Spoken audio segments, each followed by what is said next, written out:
Bayangkan, suami kamu hilang 3 tahun tanpa kabar. Lalu suatu malam, seseorang mengetuk pintu rumahmu dan membawa bukti bahwa dia masih hidup. Tapi yang lebih mengerikan, bukan suamimu yang mencarimu, tapi mereka yang menginginkan sesuatu dari kalian. Kalau kamu suka cerita misteri penuh plot twist seperti ini, jangan lupa like, subscribe, dan share cerita ini ke teman-teman kamu. Semakin banyak yang nonton, semakin cepat cerita ini lanjut ke season berikutnya. Terima kasih sudah mendengarkan. Siap-siap, karena cerita ini bakal semakin gelap. Namaku Sita. 3 tahun lalu, suamiku, Rama, pergi tanpa pamit. Orang bilang ia kabur dengan perempuan lain. Ada yang bilang ia depresi.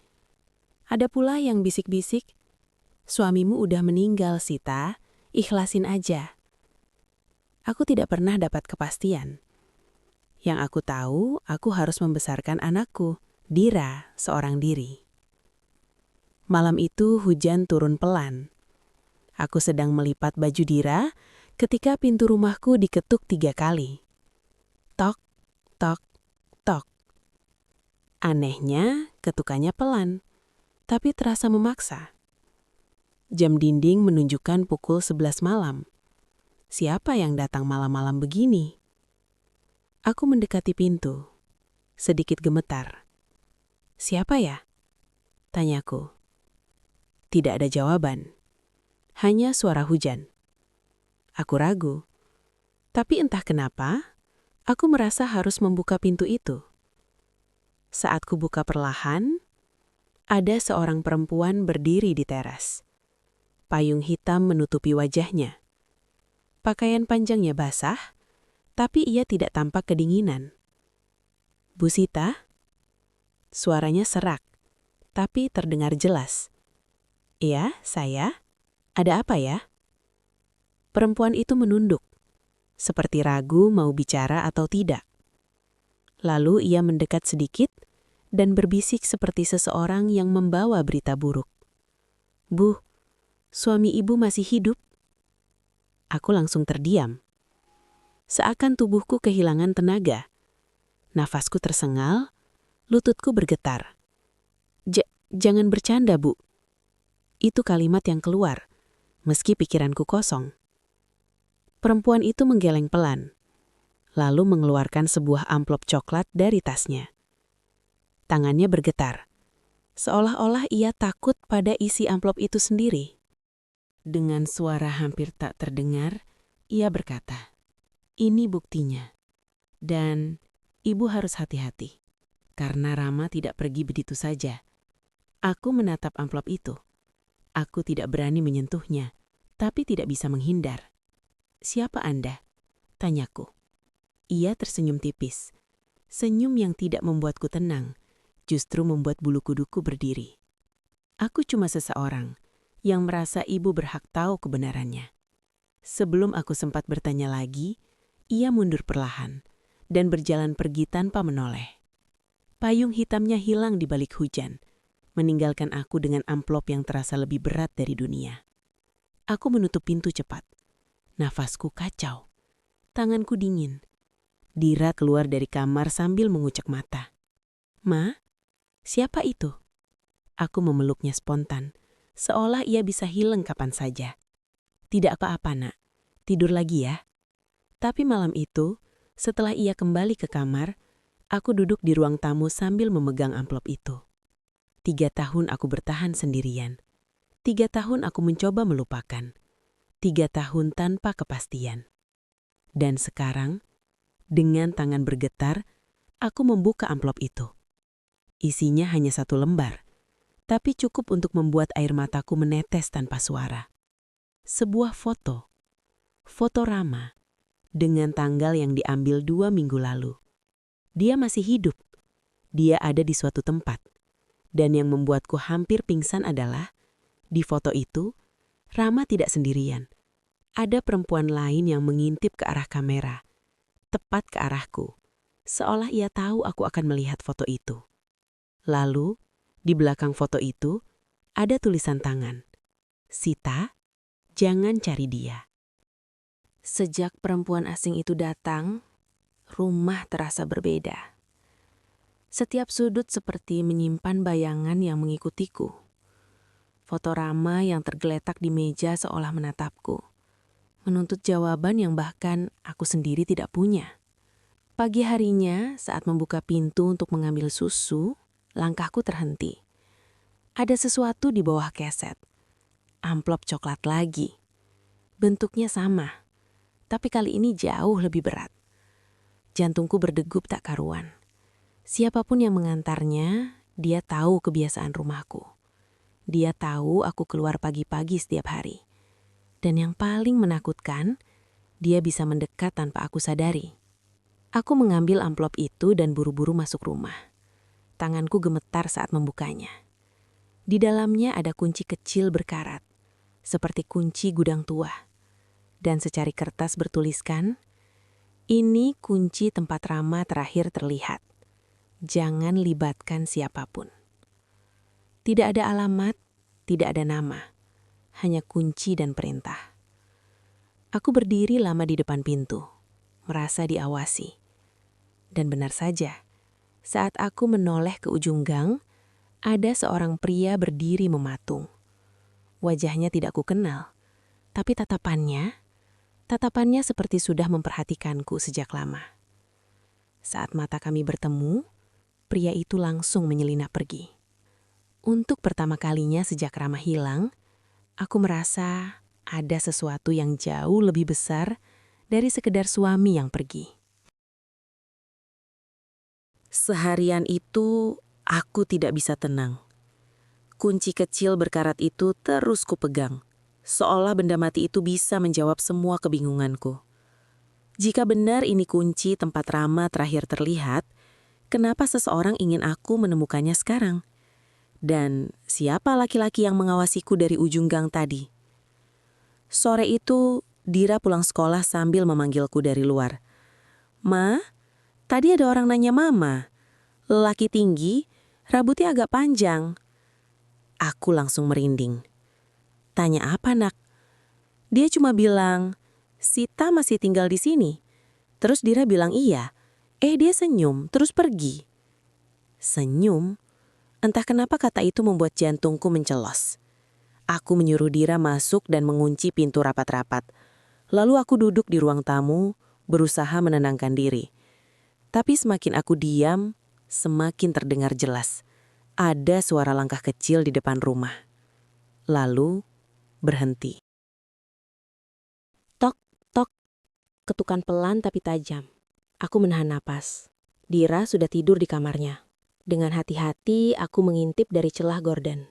Tidak ada siapa-siapa. Tapi ada sebuah kertas kecil diselipkan di pintu pagar. Aku mengambilnya dengan tangan bergetar. Tulisan di atasnya terburu-buru. Tinta seperti habis ditarik cepat. "Jangan buka kuncinya malam ini. Tunggu aku. Aku tahu semua tentang Rama." Dadaku serasa diremas. Kenapa semua orang tiba-tiba tahu tentang suamiku, sementara aku sendiri tidak tahu apa-apa? Aku menutup pintu, memeluk kunci itu erat, dan saat itulah aku sadar. Kunci itu bukan petunjuk, tapi peringatan. Malam itu, aku tidak bisa tidur. Kertas kecil yang kutemukan di pagar terus berbayang. Tunggu aku. Aku tahu semua tentang Rama. Siapa dia? Dan kenapa semua orang tiba-tiba muncul setelah 3 tahun sunyi? Jam dinding menunjukkan pukul 00.47 ketika aku mendengar suara di depan rumah. Bukan ketukan, tapi seperti seseorang berjalan bolak-balik di teras. Aku memeluk Dira yang tidur di sampingku, lalu turun perlahan dari ranjang. Setiap langkah terasa seperti menginjak kaca. Aku intip dari jendela ruang tamu. Seorang pria berdiri tepat di depan pintu. Diam, tidak bergerak, menunduk seperti sedang mendengarkan sesuatu di balik pintu. Nafasku tercekak. Itu bukan pria dari ujung gang. Ini wajah lain. Aku mundur beberapa langkah, tapi lututku lemas. Tepat saat aku hendak mengambil ponsel, pria itu mengetuk pintu sekali. Tok. hanya sekali, tapi rasanya seperti dunia berhenti. Bu Sita, suaranya rendah. Jangan takut. Saya di sini bukan untuk mencelakai. Aku menegakkan tubuh, berusaha tegar. Siapa Anda? Tanyaku dari balik pintu. Aku orang terakhir yang melihat Rama. Suaranya bergetar sedikit. Dan ibu harus dengar ini sebelum semuanya terlambat. Dadaku serasa berhenti berdetak. Aku tidak membuka pintu, tapi aku tempelkan telinga ke kayu yang dingin. Apa maksud Anda? Bisikku. Pria itu menarik napas panjang. Ada alasan kenapa Rama pergi. Bukan karena perempuan, bukan karena ingin meninggalkan keluarga. Jantungku menghantam rusuk. Aku tidak bisa bicara lama, katanya lagi. Mereka mengamatiku. Dan sekarang, mereka mulai mengamati ibu. Aku menelan ludah. Mereka siapa? Ia mendekat. Aku bisa merasakan kehadirannya di balik pintu. Mereka yang membuat Rama hilang. Sunyi. Hanya suara malam yang terdengar. Lalu pria itu berkata kalimat terakhirnya. Jangan gunakan kunci itu. Kalau ibu membuka pintunya, semuanya akan dimulai. Sebelum aku sempat bertanya, langkah kakinya menjauh dan hilang begitu saja di kegelapan. Aku berdiri lama di depan pintu, gemetar. Kunci kecil itu terasa semakin berat. Dan untuk pertama kalinya, aku merasa benar-benar tidak aman di rumahku sendiri. Sejak pria misterius itu datang, rumah terasa seperti berubah kolit. Aku mengunci semua pintu dan jendela, tapi tetap saja rasanya ada yang mengintip dari balik kegelapan. Pagi itu, Dira terlihat pucat saat bangun tidur. Biasanya ia langsung tersenyum atau minta sarapan. Tapi kali ini ia hanya duduk diam di tepi ranjang. Dira sakit, tanyaku sambil menyentuh dahinya. Ia menggeleng pelan. Ma, semalam ada yang lihat dari jendela kamarku. Aku langsung kaku. Siapa nak? Dira menggigit bibir. Lelaki Ma, rambutnya agak panjang. Dia cuma berdiri, gak ngomong apa-apa. Tubuhku langsung merinding dari ujung kaki sampai tengkuk. Aku memeluk Dira erat-erat sambil memastikan jendela kamarnya terkunci rapat. Yang membuatku semakin takut adalah satu hal. Aku sudah memasang gorden tebal. Tidak mungkin ada yang bisa melihat ke dalam. Tapi, bagaimana Dira bisa melihat keluar? Saat turun ke ruang tamu, aku melihat lantai dekat pintu utama kotor seperti bekas sepatu basah. Padahal semalam hujan berhenti cepat, dan aku tidak membuka pintu sejak lelaki itu pergi. Aku menatap noda itu lebih dekat. Ada bekas langkah kecil dan langkah besar. Langkah besar menuju pintu. Langkah kecil menuju kamar Dira. Dadaku serasa ditusuk. Siapapun yang datang pagi malam, dia masuk lebih jauh daripada yang aku bayangkan. Tiba-tiba HP-ku bergetar. Nomor tidak dikenal. Pesan singkat masuk. Jangan tinggalkan rumah siang ini. Aku akan datang. Jangan biarkan Dira sendirian. Tanganku langsung dingin. Ini tulisan yang sama dengan pesan di pagar semalam. Aku menatap jendela perlahan. Ada bayangan seseorang bergerak di luar pagar. Cepat. Seperti sengaja menghindari tatapanku. Ada yang mengamatiku. Ada yang mengamati anakku. Dan semakin lama, aku semakin yakin. Rama tidak menghilang. Rama disembunyikan. Dan sekarang, giliran aku yang dicari. Sejak pagi aku tidak berani jauh dari Dira. Pesan itu terus terngiang di kepala. Jangan tinggalkan rumah siang ini. Siapapun yang menulis pesan itu, dia tahu jadwalku. Tahu aku biasanya keluar siang untuk belanja. Entah kenapa peringatan itu terasa lebih seperti ancaman. Jam menunjukkan pukul 12.14 ketika bel pintu berbunyi. Ting, dong. Aku langsung memeluk Dira. Dira, duduk di belakang Mama. Jangan keluar sampai Mama bilang. Bel berbunyi lagi. Kali ini lebih lama, seperti memaksa. Aku mengintip dari lubang pintu. Seorang pria berdiri di sana, bukan pria dari semalam, bukan juga pria dari ujung gang. Ini orang ketiga. Wajahnya tegang, matanya gelisah, dan keringat menetes di pelipisnya meski cuaca tidak panas. Bu Sita, tolong buka, katanya sambil menahan napas. Saya tahu ibu membaca pesan saya. Jadi ini orang yang menulis pesan-pesan itu. Apa maumu? Tanyaku tidak membuka pintu. Saya mau jelaskan semuanya, tapi kalau saya bicara di sini, kita semua dalam bahaya. Bahaya? Kata itu membuat bulu kuduku naik. Pria itu menoleh ke kanan dan kiri. Seperti takut ada yang mengikuti. Ada orang-orang yang mencari Rama. Dan sekarang, mereka pikir ibu tahu di mana dia. Jantungku berdetak tidak beraturan. Aku tidak tahu apa-apa, bentakku. Pria itu mendekat. Wajahnya pucat.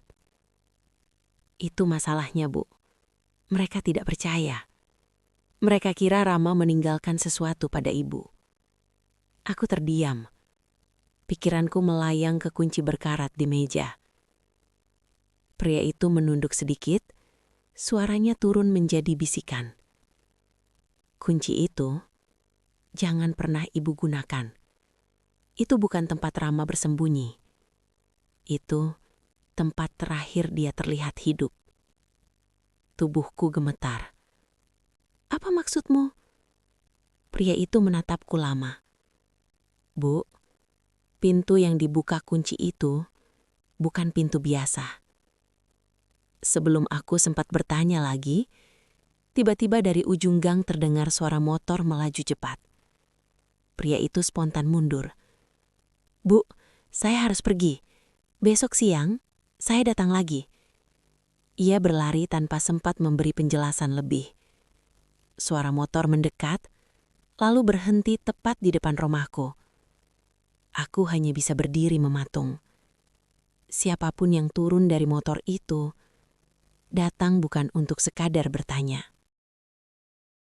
Suara motor berhenti tepat di depan pagar, membuat napasku tercekat. Dari balik jendela, aku bisa melihat seorang lelaki turun perlahan. Pakaiannya hitam, helmnya masih terpasang, dan gerakannya terlalu tenang untuk orang yang sekadar bertamu. Aku memeluk Dira yang berdiri di belakangku. Dira, jangan bersuara, bisikku.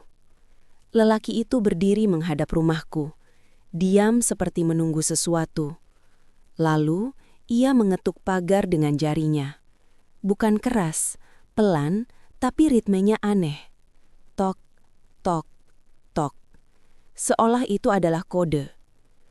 Bu Sita, suaranya terdengar dari luar. Dalam, serak, dan jelas tidak asing. Aku mengintip sedikit dari celah gorden. Ketika ia perlahan melepas helmnya, tubuhku langsung lemas. Aku mengenal wajah itu. 3 tahun aku mencoba melupakannya. 3 tahun aku mencoba hidup tanpanya. Itu Andre, teman dekat Rama, orang yang dulu sering datang ke rumah, orang yang selalu tahu permasalahan keluarga kami, orang yang hilang bersamaan dengan hilangnya Rama. Bu Sita, Tolong bukakan, katanya. Aku cuma butuh 5 menit. Tidak, perutku terasa mual mendengar suaranya. Karena hanya ada 2 kemungkinan. Andre membawa jawaban atau justru membawa masalah yang jauh lebih besar. "Mah, itu siapa?" tanya Dira pelan. Aku menggeleng cepat. "Jangan dekat jendela." Andre menatap lurus ke pintu. "Aku tahu, ibu sudah dapat kunci itu," katanya. Suaranya rendah, tapi tidak marah. Lebih seperti seseorang yang lelah bersembunyi. Aku membeku. Bagaimana dia tahu? Andre menatap sekeliling, lalu berkata keras agar aku mendengar. "Sita, kamu harus dengar. Rama tidak hilang. Dia diculik karena sesuatu yang dia simpan. Dan itu semua sudah ada di tanganmu sekarang." Dunia seperti berhenti. Entah kenapa aku merasa ingin muntah. Sesuatu yang Rama simpan di tanganku. Andre mendekat 1 langkah. "Sita, tolong buka. Mereka sudah dekat. Kamu dan Dira dalam bahaya kalau tetap diam." Aku memeluk Dira semakin erat.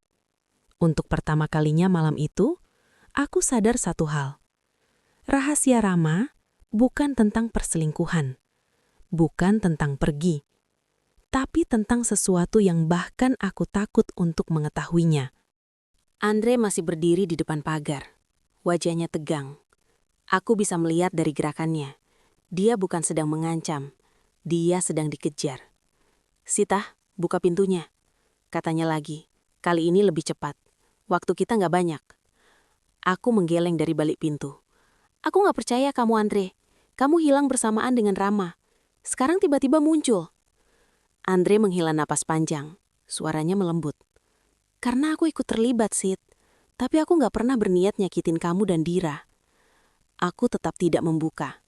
Bukan karena berani, tapi karena aku takut terbunuh jika pintu ini kubuka. Andre merogoh saku jaketnya, lalu mengeluarkan sesuatu yang membuat jantungku berhenti sesaat. Sebuah flash disk hitam. Bentuknya kecil, lecet, seperti pernah terinjak. "Aku ambil ini dari motor Rama malam sebelum dia hilang," kata Andre. "Ini yang mereka cari." Aku merapat ke dinding sambil menggenggam flash disk itu kuat-kuat. Keringat di telapak tanganku seperti es, dingin, tapi menusuk. Di luar, 3 lelaki itu berdiri di depan rumah, mengedarkan pandangan seperti sedang mencari mangsa. Lelaki berkemeja hitam mengetuk pagar. Pelan, tapi rasanya seperti palu menghantam dada. "Bu Sita," suaranya datar. "Kami cuma mau tanya sesuatu." Aku tidak menjawab. Ketukan berikutnya lebih keras. "Bu Sita, kami tahu ibu di dalam." Nafasku memburu. Aku melihat Dira mengintip dari kamar. Aku cepat memberi isyarat dengan jari di bibir. "Jangan bergerak, jangan bicara." Lelaki kedua tiba-tiba menyorotkan senter ke jendela, membuat ruangan terasa seperti diseret ke dalam mimpi buruk. "Flash disknya ada sama kamu kan? Yang dititipin Rama sebelum dia hilang?" Dadaku serasa runtuh. Yang dititipin Rama? Aku mengangkatnya dengan tangan gemetar. "Sita, jangan keluar." Suara Andre tergesa. "Polisi sedang menuju rumahmu, tapi butuh beberapa menit. Tahan dulu, kunci semua pintu." Aku membatin. Beberapa menit. Aku bahkan belum tahu bisa bertahan beberapa detik. Di luar, lelaki berkemeja hitam mulai berbicara dengan nada berbeda. Lebih keras, lebih tidak sabar. "Bu Sita, kami hitung sampai 3. Kalau ibu nggak buka, kami masuk." 1. Derap sepatu menggesek tanah. 2. Senter mengarah tepat ke pintu. Aku memeluk Dira. Tubuhnya gemetar. 3. Seseorang berteriak dari ujung jalan. "Berhenti!" Semua kepala menoleh. Seorang laki-laki berlari ke arah kami. Baju lusuh, nafas terengah, wajahnya kacau. Tapi aku mengenalinya dalam hitungan detik. Rama, suamiku, hidup, berdiri di sana, menatapku dengan mata yang penuh ketakutan, bukan karena dirinya, tapi karena aku dan Dira. Rama berhenti tepat di tengah jalan. Napasnya tersengal, wajahnya pucat seperti baru lari dari kematian. 3 lelaki itu menoleh bersamaan. Akhirnya muncul juga, kata salah satu dari mereka, dingin. Rama mengangkat 2 tangannya, tidak mendekat. Jangan sentuh istri dan anak saya, semua urusan sama saya. Aku mengintip dari balik tirai. Tubuhku gemetar. Dira memeluk kakiku. Papa, bisiknya lirih. Lelaki berkemeja hitam mendekat ke Rama. Flash disknya, sekarang. Rama menggeleng, suara bergetar. Itu sudah bukan milik kalian lagi. Aku menatap flash disk di tanganku. Jadi inilah yang membuat hidup kami hancur? Rama, lelaki itu berteriak. Kamu tahu akibatnya. Rama hanya berdiri diam. Dan saat itu, aku sadar, suamiku tidak kabur. Dia disembunyikan, dikejar, dan melindungi kami dari jauh. Tiba-tiba, suara sirena mendekat. Lelaki-lelaki itu panik. Cabut! Mereka berlari ke motor masing-masing. Mesin meraung, melesat pergi beberapa detik sebelum polisi muncul di tikungan. Rama berlari ke arah rumah. Aku membuka pintu meski lututku hampir roboh. Begitu masuk, Rama langsung memeluk Dira. Tangis kecil itu pecah seketika. Papa kemana? Rama menutup mata erat, menahan pecahnya emosi. Maaf, Papa harus sembunyi dulu. Aku berdiri di depannya. Tak tahu harus marah atau lega. Rama, suaraku pecah. Kenapa kamu gak pulang? Kenapa kamu biarkan aku kira kamu hilang? Rama menatapku. Ada luka, takut, sekaligus lega yang tercampur di matanya. Mereka kejar aku karena file itu, Sid. Aku gak mau bawa bahaya ke rumah. Setiap malam aku datang diam-diam, cuma buat lihat kalian dari jauh. Air mataku jatuh. Marahku runtuh, berganti dengan sesuatu yang lebih dalam. Terus, flash disk ini apa? Kutunjukkan benda kecil itu. Rama menelan ludah. Itu bukti korupsi tempatku kerja. Jumlahnya besar. Dan orang-orang itu rela melakukan apapun untuk menghilangkannya. Aku terpaku. Rama menggenggam tanganku. Kalau kamu buka file itu, mereka bisa habis. Tapi kamu dan Dira juga bisa jadi target. Jadi tolong, suaranya pecah. Jangan buka sebelum polisi amanin kalian. Aku mengangguk, meski dunia terasa goyah. Di luar, polisi masih patroli, memastikan area aman. Rama memelukku perlahan. Untuk pertama kalinya setelah semua teror itu, dadaku terasa sedikit lebih lapang. Terima kasih, Sid, bisiknya. Karena kamu, aku punya alasan buat balik. Aku memejamkan mata. Tidak ada kata-kata indah. Tidak ada rekonsiliasi manis. Hanya 2 orang yang sama-sama rusak, berusaha saling bertahan. Malam itu, kami bertiga duduk berdekatan di ruang tamu. Masih takut, masih gemetar, tapi bersama. Dan aku sadar satu hal. Ini bukan akhir. Ini baru permulaan bab yang lebih berbahaya. Malam itu, kami bertiga duduk bersama. Tapi kami tidak sadar satu hal. Orang yang paling berbahaya belum muncul.